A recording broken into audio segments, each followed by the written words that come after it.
Hey guys, welcome back. We are standing in a bedding area on our property that we cut about 2 years ago. This was cut in March of 2019 and it is early July 2021 right now. You can see we have some great new growth on some of the hinges that we did 2 years ago. But I don't want to talk about that too much because I'll get lost in it. But today we're not going to be talking about anything specific to whitetail habitat or hunting strategy. But we are going to be talking about something that's equally important to hunting overall, and that's recruiting new and lifelong hunters. And we'll briefly touch on why this is important, and most of you guys already know this, but for those of you guys that do not, hunting license sales have been declining for the past several decades. Here in Michigan in the mid-1990s, they were selling just short of 1 million licenses. I think they sold around 900,000 licenses.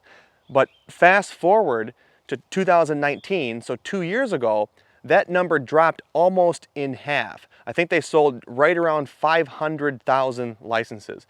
Now, that is a huge drop in revenue for wildlife agencies in the state of Michigan. And the trends were the same across the country. Now, I don't have the numbers for every single state. I focus mainly on the Michigan numbers, but the trends are the same. License sales are down. And guys, the reason that this is so important is because with that loss of revenue, these wildlife agencies, they're not able to complete nearly as many projects for wildlife in your state. And I'm sure a lot of you guys know this as well. There are a lot of groups out there, anti-hunting groups, that would love to see the sport of hunting be made illegal. They would love it if hunting no longer existed. And the only reason that they're not able to accomplish this goal right now is because hunting generates a lot of revenue. However, if over time hunting doesn't generate nearly as much revenue, those anti-hunting groups, they're going to have more influence in that decision-making process. So we as hunters need to do everything that we can to both slow the decline of license sales or increase license sales to keep this sport alive for the next generation. And the reason is simple. Baby boomers are aging out of the sport and we aren't recruiting enough hunters to replace them. Now, baby boomers make up a huge percentage of the population, so it's not really a realistic ask to say we need to replace the baby boomers hunter for hunter. That's just not going to happen. But I do think that both my generation and the generation below mine can do a better job with recruiting both new hunters and hunters our own age. And so that's what I want to talk about in this video are some ways that we can accomplish that. So the first thing I want to talk about are a few tips on recruiting young hunters. And then we'll shift focus to recruiting middle-aged hunters, hunters our own age, because the strategies are going to be different. So if you're somebody with kids, or if you don't have kids, maybe nieces and nephews, grandkids, maybe your non-hunting friends, if they have kids and their kids are showing some interest in the outdoors, you guys have a great opportunity to recruit new hunters. And there's more to recruiting a new hunter than just buying them a license, buying some camo, and hitting the woods. You want to retain them as a hunter. You want to create a lifelong hunter. You want them to love the sport like you did. And there are a few things that you can do to increase your chances of recruiting a lifelong hunter. The first is probably the most obvious, is that you just need to get them in the woods, get them outdoors. It doesn't necessarily have to start with hunting. Sometimes we take all of this for granted because we see it every day, but for a kid that has grown up in the suburbs, sometimes just getting them in the forest, getting them exposed to wildlife, that could be enough to get them hooked for life.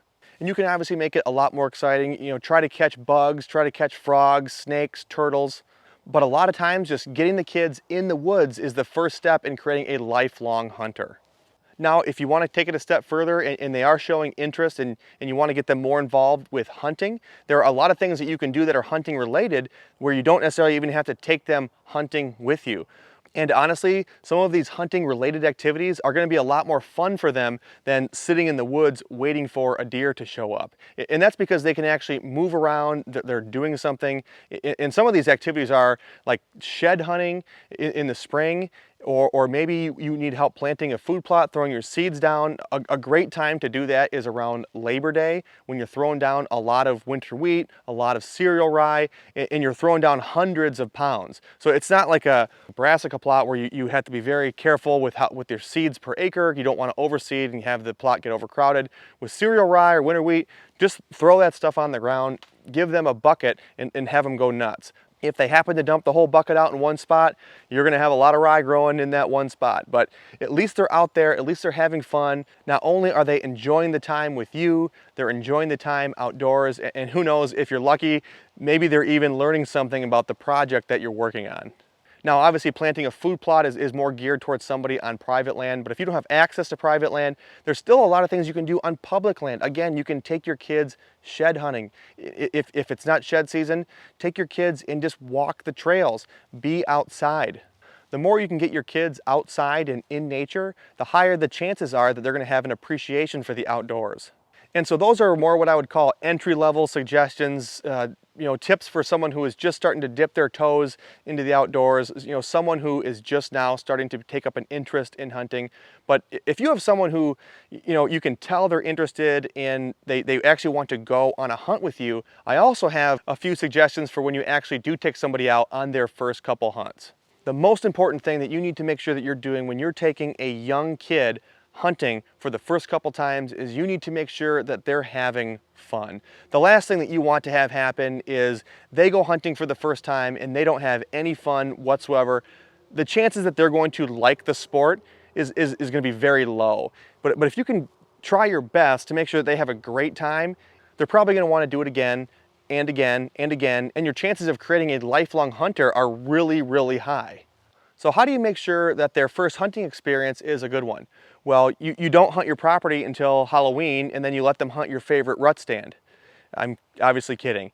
But if you are going to be taking somebody on their first hunt, you do want to make sure you're putting them in a position where they can see deer. That doesn't necessarily mean you're taking them in a spot that you're going to take a deer, but you're going to see deer. They're going deer hunting. They're going to want to see the animal that they're targeting.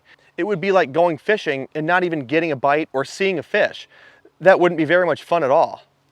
So great stand locations to achieve this are what I would call observation stands off of food plots. So these might be more firearm stands, but maybe you're going to sit there early in the season just to observe deer activity on your property. And if you do have stands like this on your property and you are going to be doing these observational type sits and you have someone that's interested in hunting, take them along with you. And if this is something that you're thinking about doing, you also want to make sure that you're setting the expectation that you're most likely not going to be taking a deer from those plots at that distance in early bow season. But sometimes just seeing a deer for a young hunter is enough to get him or her hooked for life. Now, if you're somebody that thinks they want to take it a step further, something more than an observational sit, and you want to push further into the woods and maybe try to harvest a deer, there's one thing that you want to make sure that you're doing, and that's not holding your standards on to the new hunter. Everyone's journey as a hunter is different, and what people choose to target evolves differently over time for each person. And while you might have certain standards for yourself or the guys and gals that hunt your property, if you're going to be taking on a new young hunter, try your best to not hold them to your standard. They could be so excited and have the biggest case of buck fever after seeing and shooting a 1.5-year-old 8-point, but all of that would be gone if you and your hunting buddies start arguing over why someone let a kid come in and shoot one of the deer that everybody else was passing. A situation like that where someone's trying to place their own standards on a new young hunter is only going to make that kid feel terrible, and it's probably going to make them not want to go hunting anytime soon. So if you do set up a young hunter on your property and he happens to shoot a deer that doesn't look like the deer that you normally shoot, be happy for him. He doesn't normally get opportunities like that, and the memory of taking that deer will be with him for the rest of his life. Along the same lines as trying to make sure that you're making hunting fun, you also want to make sure that you're keeping your young hunter as comfortable as possible. And there's a few ways that you can do this. The first way is to make sure that you're dressing warmer than you think, especially if you're going to be sitting outside. The weather every year is different, and depending on when you're going to be taking them out, it could be relatively warm or it could be really cold. And if it's really cold and you did not dress them appropriately, they're going to have a really bad experience with hunting, and again, they're probably not going to want to go again. So to just play it safe and overdress as opposed to underdress. Now, a pretty surefire way to make sure that they're both comfortable and warm is by sitting in an enclosed blind with one of those portable heaters. They could also be a little alarm clock for you. You could just take a little nap, and as soon as they see deer out in front of you, to give you a little nudge to wake you up. but more than likely it's going to be the other way around. I took my 3-year-old son hunting for the first time last season. So he's 4 now, he was 3 at the time. He wanted to go hunting with me randomly on a day. It wasn't a good day to go hunting, but when your son asks you to go hunting, you say yes. We got all our gear on, walked out the back door. We have a blind right off of our pole barn for this purpose, so we don't really disturb the rest of the property, but we're sitting on top of a food plot, and we didn't make it maybe 15 minutes before he fell asleep. So this kind of brings me into the next tip is try your best to keep the hunts short, because you don't know the type of attention span that they have. So I wouldn't necessarily be taking in a new hunter on a morning hunt where you're going in an hour before daylight, sitting in the dark, waiting for it to get light. So if possible, I would be taking them on an afternoon hunt just before it got dark, when you have the highest chance of seeing deer. And even then, they might not make it more than 15 minutes, as I found out last year. And the final tip I'll give you as it relates to keeping them comfortable while they're hunting is another thing that I learned last year, and that's to make sure that you bring all the snacks. Not a lot of snacks, all the snacks. Even if you think you brought enough snacks, bring more, because they're gonna eat them all really quick. Again, my son only made it through 15 minutes, but he killed every single snack that we brought, and I thought that we brought enough. So when you think you brought enough snacks, just bring more. So those are a few tips that I have for trying to recruit new young hunters. But what if you don't have kids, or maybe your brothers and sisters don't have kids, or maybe you don't have grandkids yet, but you do have friends that you know that are maybe around your age that you can tell are interested in hunting but haven't had opportunities to? What are some ways that you could potentially get those guys interested in hunting and potentially create a new lifelong hunter? And the first tip that I have for somebody who's trying to recruit an older hunter is to really just stick within your own circle. Not only is it safer because you know these people and you trust these people, but you have a relationship with them already, and you most likely already know a few of your friends that might be interested in hunting but just haven't gotten the opportunity to. And this is where, as a private landowner, I believe that we have a lot of responsibility to help, to give them opportunities that they wouldn't already have. And honestly, guys, that's probably my #1 tip for you guys. If you're trying to recruit somebody who's in their mid-30s as a new hunter, you just need to give them an opportunity. If they were given opportunities in the past, there's probably a good chance they'd already be a part of the hunting community. And so we need to try to do our part to give people opportunities. And again, I'm sure a lot of us know several people within our circle that are interested in hunting but just have never gotten the chance to go out. And I'm not saying take everybody out on your property all year long, but maybe take one person out a year. And again, you're not taking them out during the times that you want to go out. It's okay to be selfish with the property that you spend a lot of money on, a lot of time on, but maybe take them out for a late doe hunt. If you need to do a doe harvest on your property, take them on a late doe hunt. Or again, have them on an observational sit with you in the early season where you're probably not going to shoot anything, but you can still sit and watch deer. But by inviting them to your property and allowing them to hunt it a few times with you, there's a good chance that you just created a lifelong hunter. Now, I will say that if I have an older hunter on my property, I treat that a lot differently than if I have a new young hunter on my property. I hold the older hunters, the ones around my age, to the same standards that I have. Basically what I'm saying is I'm not going to have my buddy over or my wife's friend's husband over because they thought it would be cool to go hunting and have them shoot a deer that I've been passing on for the last 2 years.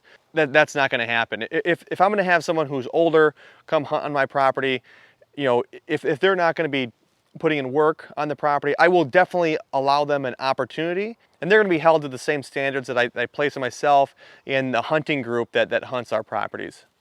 But again, a great time to take those guys out wouldn't necessarily be the early season, or definitely not the pre-rut or the rut. Obviously save that for yourself, but maybe take them out during the late season, during a late doe hunt. If you know that you need to harvest X amount of does on your property this year, allow that new hunter to harvest one of those does. Not only are you reaching your management goals, but there's a good chance that you just recruited a new lifelong hunter.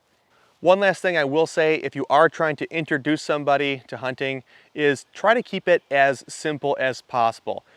Don't overcomplicate it. If they do have an interest and they want to take it further, let them go at their own speed. There is so much information and so many different strategies as it relates to hunting strategy or even habitat improvement.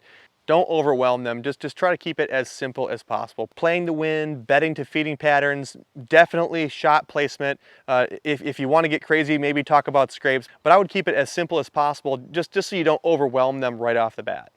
So hopefully you guys thought this video was interesting, even though it wasn't really habitat or strategy related, but I do think that it's very important that we do our best to try to recruit new hunters to our sport.